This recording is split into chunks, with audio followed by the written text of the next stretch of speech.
Hello all, welcome back to my YouTube channel Sattva Nutrition. Today I'll be speaking about heart health, the problems associated with heart, and what are the causes for this, what are the preventive measures we can take to overcome this. Now, why did I select this topic? It is because September 29th was World Heart Day and I got to read few articles and statistics. The statistics what I read was quite startling. So I thought I will be doing this video today to enlighten all of you about the various issues associated with the heart.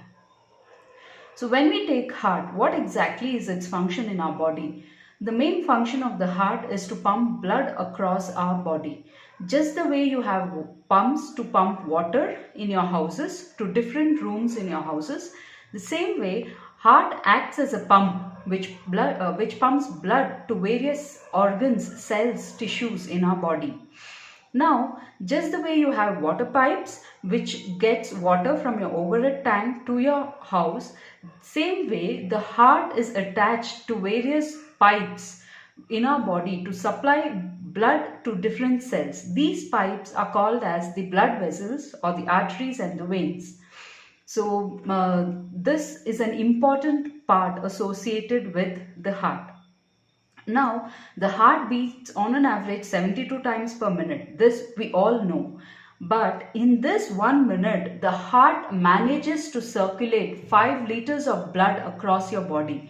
Yes, you heard me right. It is 5 liters of blood which is circulated by the heart every minute throughout your body. So now the heart is functioning 24/7 without any rest. And if the heart rests even for a second or two, you know what it would happen, what it would lead to. It is just the end of our life. So when the heart is functioning so hard, functioning in such a systematic manner, it's our duty to take care of the heart and to keep its health in good condition. So now, what are the different types of heart problems? We know that the most common of the problems are heart attack. Then we have blockages in the arteries, and then there is stroke and sometimes the weakening of the heart muscles. So now, why does these happen? When I look at a heart is usually the size of our fist. Okay, and this heart helps in pumping the blood across your body. For this pumping action, there has to be some organ which will support the pumping action. So the heart is surrounded by the heart muscle or the cardiac muscle, which helps in the contraction, relaxation of the heart. So which helps again in the pumping of the blood. So this contraction and the relaxation, how does it happen? Just the way the water pump at your house requires electricity, same way the cardiac muscle requires electric signals for its functioning, and this electric signal is generated by the pacemaker in the heart. So now when the cardiac muscle is surrounded by the cardiac muscle is surrounding the heart, this muscle also has to get its supply of oxygen and nutrition for its functioning, and this supply is made possible through the arteries and veins associated with the cardiac muscle. The arteries or the veins are just like the water pipes, as I told you. So they are circular in shape, okay, just like your water pipes. So these supply blood to the cardiac muscle, which will contain the oxygen and nutrients, and also will take away the toxins and the waste materials from the cardiac muscle. So when we tell these, there's a blockage, it's usually the blockage in these arteries which will supply blood to the cardiac muscle. So when I refer to the blockage, it is nothing but the deposition of the cholesterol and other toxins or nutrients inside the artery. So when there is a deposition of the cholesterol, there is narrowing of the space of these arteries or the pipes which are there. So when the space is narrowed, the supply of blood is also very less. So when the supply of the blood decreases to your cardiac muscles, the supply of oxygen, nutrition also decreases to the cardiac muscle. So when there is decrease in supply of blood to the cardiac muscle, decrease in supply of oxygen and nutrients to the cardiac muscle, it results in the death of the muscle cells. it's not that the whole muscle is dying at a time. It is just a portion of the muscle starts dying, because there are many arteries which are supplying blood to the heart, cardiac muscle. So depending on the number of arteries which are getting blocked, a portion of your cardiac muscle starts dying. So what happens when there is death? Just like when we have some injury on our skin, there is a new skin coming up after few weeks. So, but in case of the cardiac muscle, once they die, they don't get regenerated. Once there is a death of a portion of your cardiac muscle, it remains as a dead cell throughout your life. So, over a period of time, if the percentage of the dead cells in the cardiac muscle is more than the percentage of the living cells, so it will exert a lot of pressure on the cardiac muscle. This way the person ends up with high blood pressure. This way the person ends up with weakened cardiac muscle, so which in turn results in a heart attack. And depending on the number of blockages, the percentage of blockages, the heart may finally end up with heart failure. Suppose this blockage is in the blood vessel supplying blood to your brain, then the brain cells starts dying. And once the brain cells start dying, again they cannot be replaced by the living cells. So once the brain cells are dead, they are dead. And if the percentage of the dead brain cells goes on increasing, then it results in stroke in an individual. And when there is high blood pressure, the vessels tend to get ruptured. They tend to get break up. So that also results in brain hemorrhage. So now this is exactly what is happening when we tell about a heart disease, when there is a blockage. What exactly is blockage and why does it happen? It's because of high cholesterol levels, which tends to get deposited onto your blood vessels, and then over a period of time the deposition goes on increasing and the whole artery is completely blocked. So that stops the supply of blood to your cardiac muscle, and this will result in weakening of the cardiac muscle. Now, the pacemaker which I told you, which generates electric signals for the beating of your heart, if there is a problem with the pacemaker as well, the person ends up with heart problems. And what is that which is required for the proper functioning of the pacemaker, we'll see in my future videos. Now coming to what are the causes for these conditions. One major cause for the heart problems to arise is overweight or obesity. So being overweight, obese is a the region to which the heart has to supply blood will increase. So once the region to which the heart has to supply increases, the pressure on the heart increases, because the functioning what was to be done by one person, or I'm sorry, by 10 persons has to be done by one person now. So the pressure on the heart increases. And then next thing is, because of when there is overweight or obesity, the cholesterol level and the sugar levels in a person also becomes imbalanced. So this will also result in heart disease. So another major cause is hypertension, that is high blood pressure, and diabetic. So high blood pressure, what happens is when the pressure is high, the heart has to function against the increased pressure of the blood. So that will result in an extra stress on the heart. The high sugar levels is also associated with increased incidence of heart disease. This will be dealt in later videos. And next, smoking is one of the major reasons for development of the heart disease. And age is another factor. Also, stress of an individual is a leading or one of the major reason for development of heart disease, because stress increases the secretion of the hormone cortisol, which in turn increases the synthesis of cholesterol by the liver.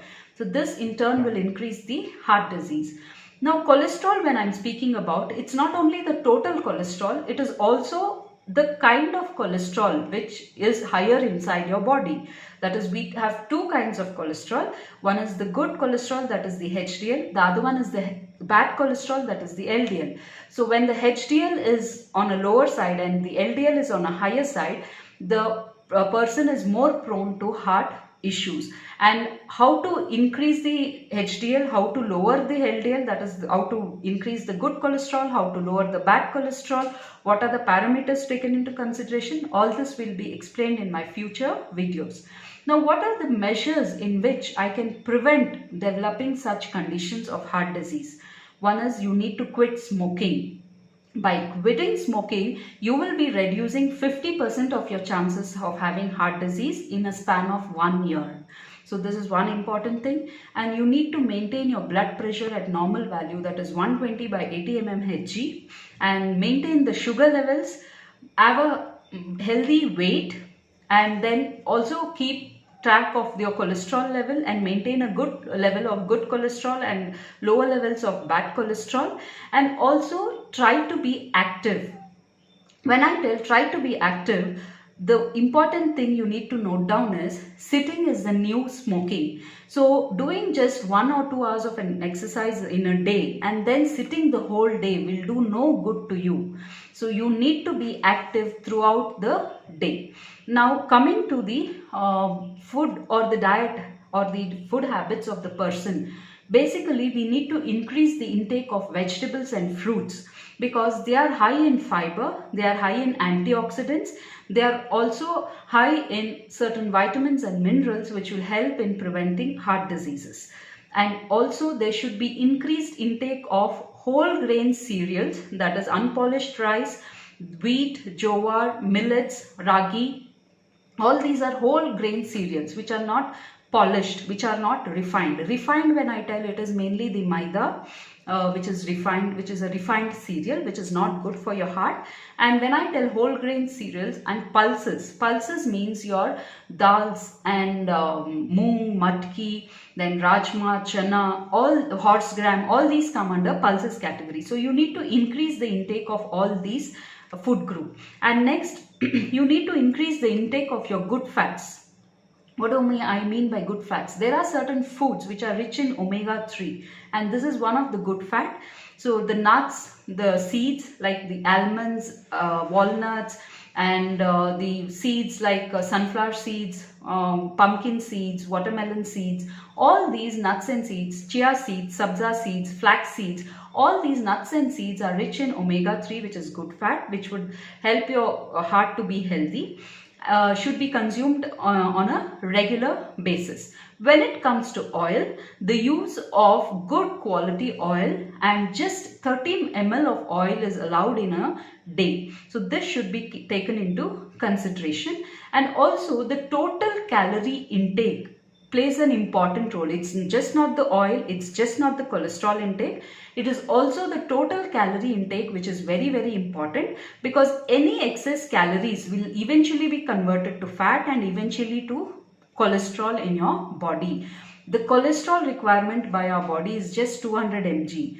The requirement of the body is 1000 mg, of course, but the requirement through your diet is just 200 mg because the rest 800 mg is synthesized by your liver.